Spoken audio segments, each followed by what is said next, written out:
February 20th, 1943, north of the Kasserine Pass, Tunisia. The sun had not yet fully pierced the dust. The air vibrated with a metallic hum. Engines, tracks, distant artillery fire. It was a morning that smelled of powder and dried earth. And yet what the German captains noted later, in scribbled and incredulous pages, was neither a smell nor a squeal. It was a sensation. The impression that the Shermans were moving together, not 5 separate tanks, but the fingers of a single hand articulated by an invisible will. Sergeant Major Samuel "Sam" O'Keefe, crew chief of M4 No. 217, was gripping his armoured steering wheel while his gunner, Lieutenant William Hargreaves, was sweeping the horizon with a dusty telescope. The radio, embedded beneath the dashboard, a set of metals and bakelite weighing 181 pounds, crackled continuously. The voices came through clearly, precisely, as if they were coming from an adjacent room rather than from a device buried in the belly of the tank. On the other side of the battlefield, Commander von Richter of Panzerzug 4 placed his hand on the antenna of his Panzer IV. His FUG-5 radio emitted a choppy whistle, crackles, sparks, silences. He could sometimes pick up orders, but most of his men only had receivers. They heard without being able to respond.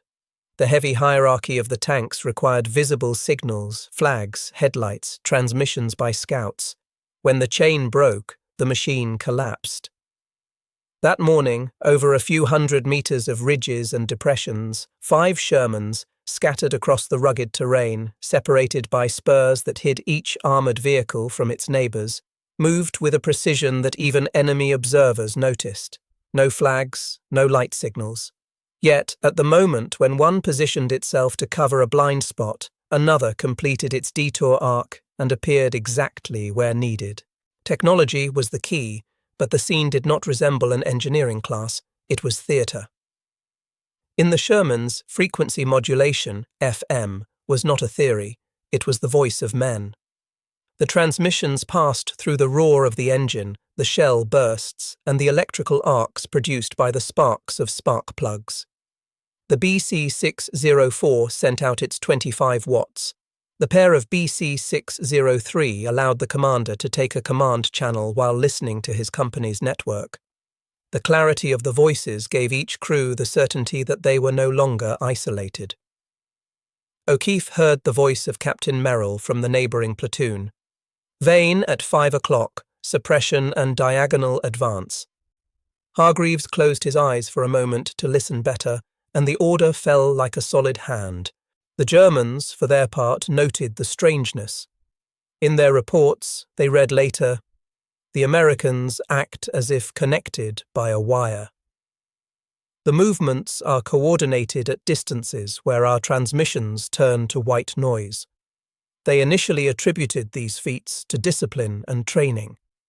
They still did not understand that they were facing an invisible revolution, a web of waves transforming each Sherman into a node of a living network. On the plateau, the dust formed enormous clouds that swallowed the silhouettes. Shrapnel splinters stained the metal. And yet, in this chaos, Merrill's voice announced artillery support, and 3 minutes later, precise impacts hammered an enemy position reported by a radio observer in another tank. The time between the word and the strike was measured in minutes, not hours. The first part of the battle did not yet reveal all its strategic consequences. However, it showed one irrefutable thing. A new form of coordination had just entered the fight. The men inside the tanks felt it before the general staff understood it. They knew they were connected, less alone. The Germans vaguely sensed a danger that had no silhouette: the network. July 1941. While the Wehrmacht was rolling towards Smolensk, on the other side of the Atlantic, in an overheated laboratory in Massachusetts, engineers were busy on test benches filled with copper coils and oscillation crystals.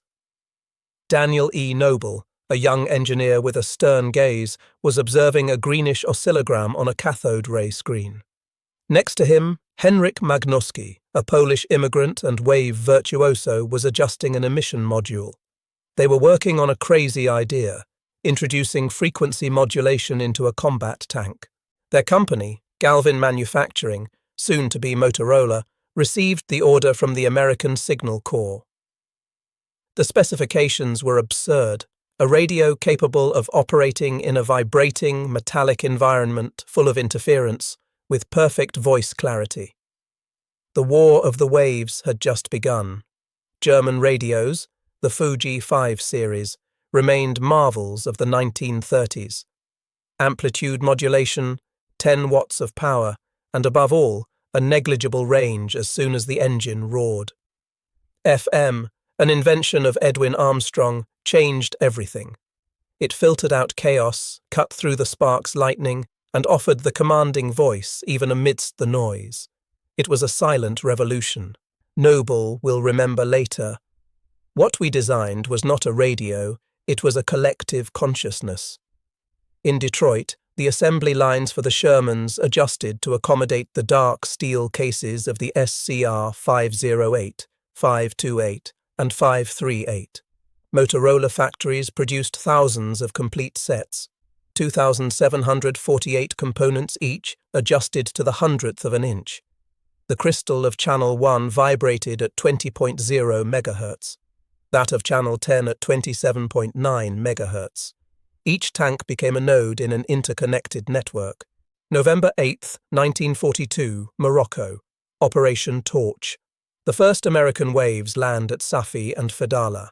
Under the salty heat, the tanks of the 2nd Armoured Division advance towards Vichy defences. In each M4, FM radios sing Charlie 2, Advance 50. The voices blend, clear, calm, as chaos erupts around. The crews no longer need visual signals, no longer need to run under fire to transmit an order. War, for the first time, speaks through the waves. In the German camp, transmissions are lost in a fog of parasites. The desert amplifies the weaknesses of FUG-5.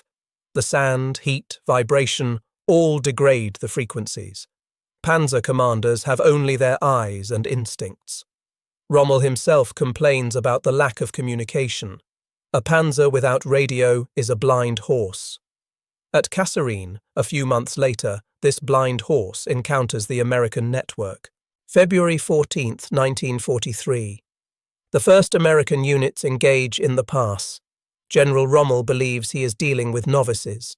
His armoured divisions strike hard, break through, destroy. But amidst the chaos, something confuses his observers. The isolated Shermans reorganize at an incomprehensible speed. Units separated by kilometers still maneuver as a whole. When a leader falls, another immediately takes over. No radio silence, no chaos. Just a chilling continuity. In Tunis, a report from the 10th Panzer notes, "The Americans maintain clear communications at distances where our devices produce only white noise. Each tank seems capable of full transmission." Major Stiefel, puzzled, writes in the margin, "Technologically impossible. Probably overtraining."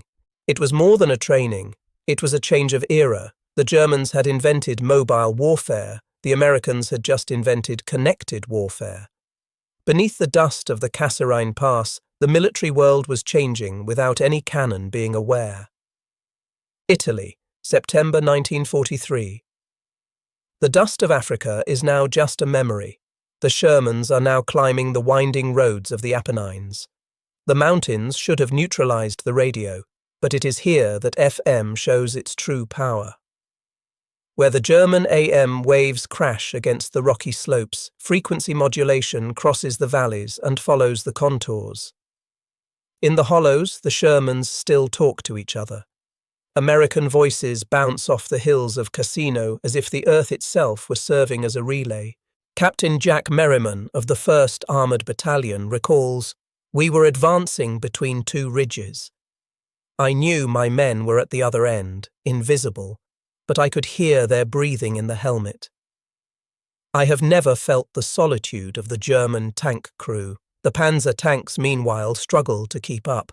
The slopes break contact, orders are lost, and the columns disintegrate. The disaster becomes routine. A German lieutenant bitterly notes, "We are each fighting our own war." The soldiers understand what their officers refuse to admit. Without communication, mechanical strength becomes helplessness. June 6, 1944, Normandy. The doors of the LCTs open and the Shermans roll into the grey sea. Barely out of the water, the crews already hear the voices of the ships offshore. Support fire, Omaha sector, coordinates transmitted. The SCR-508 links the sand, sea and sky. Naval shells fall with unprecedented accuracy, but at the heart of the bocage, a crack appears. The tanks and infantry get lost in the jungle of hedges. The radios of the tank crews, 20 to 27.9 MHz, cannot communicate with the SCR-300 radios of the infantry, which transmit on 40 to 48 MHz. The soldiers shout in the bushes while the Shermans advance, deaf. The Panzerfausts burst at close range. Dozens of tanks ignite under attacks that could have been avoided. Then, American ingenuity intervenes. A maintenance sergeant from the 30th Infantry, seeing a comrade silenced, takes an old EE-8 field telephone, fixes it in a munitions box, and welds everything onto the back of a tank. A cable runs through the hull to the internal intercom. The first talk box is born. A few weeks later, each American tank carries a desk telephone. The infantry can finally speak directly to the tank crews. The frequency barrier is broken. July 25, 1944. Operation Cobra. The Normandy sky trembles under the roar of bombers. When the firestorm descends on the German lines, the radios of the Shermans become the nerves of a giant organism. Commanders communicate across dozens of kilometers. Artillery observers guide fire with astonishing speed. In a few hours, the German front collapses. General Edward H. Brooks, leading the 2nd Armoured Division, observes the maneuver on his radio map in hand. Each unit speaks, responds, adjusts. Orders cascade down, precise, almost instantaneously.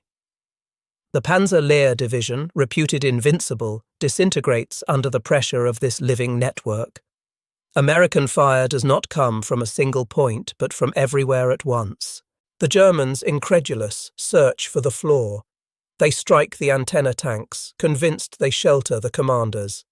Fatal mistake. Each Sherman is a command post. When one falls, 10 others take over. The network never dies. For the German crews, the feeling of helplessness becomes tangible.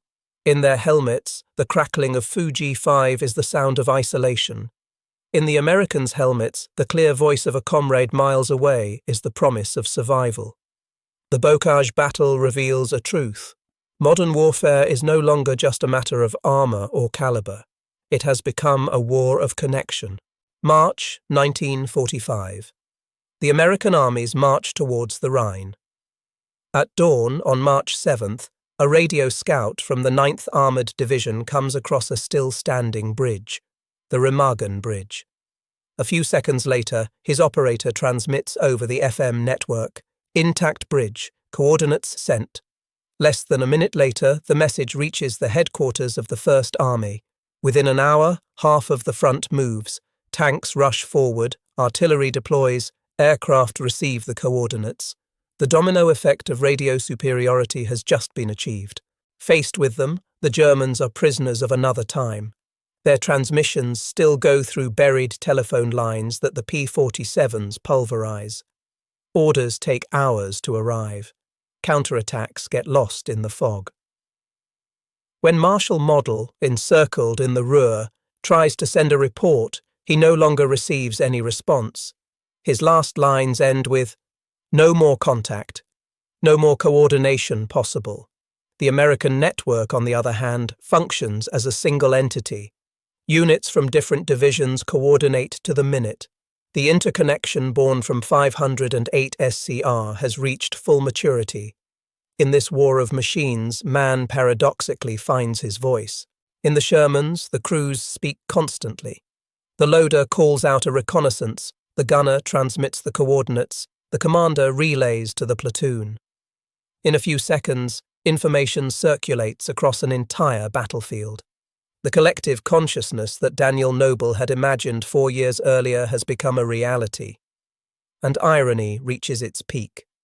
Germany, homeland of Heinz Guderian, pioneer of blitzkrieg, collapses under the weight of its own rigidity. The German tanks, designed to be the most powerful in the world, have become deaf and mute. The Shermans, less armoured, less armed but interconnected, win through shared intelligence. After the capitulation, American engineers examine the recovered FUG-5. Technical report number 176 concludes, German systems are 5 years behind in technology.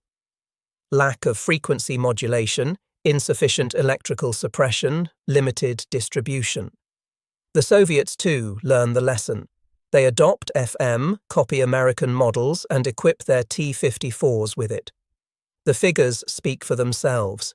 50,000 SCR 508 family radios produced for 49,000 Shermans. Equipment rate 100%. Transmission 25 watts. Range up to 15 kilometers. The Germans 6,000 FUG-5 for over 12,000 tanks.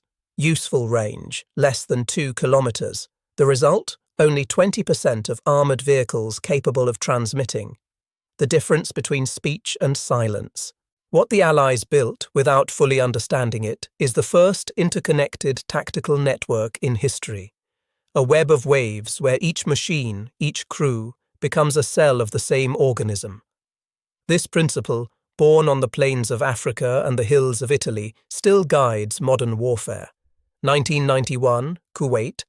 M1 Abrams tanks, distant descendants of the Shermans, crush Iraqi T-72s. Their computers communicate via encrypted links. The American command speaks of network-centric warfare. In reality, this concept had already taken shape 50 years earlier, in the dust of Kasserine. Even today, each Leopard tank, each Abrams, each Leclerc carries within it a part of this lesson learned in fire. Communication is better than armour. Coordination is more deadly than brute force. It is said that at the German surrender, Wilhelm Keitel murmured, "We knew how to build better tanks, but you knew how to make them talk." Whether he said it or not is of little importance. The truth remains, suspended in the silence of empty frequencies. The day the Shermans spoke, history changed. The roar of engines gave way to another sound, more discreet, more decisive, that of voices responding to each other across the war.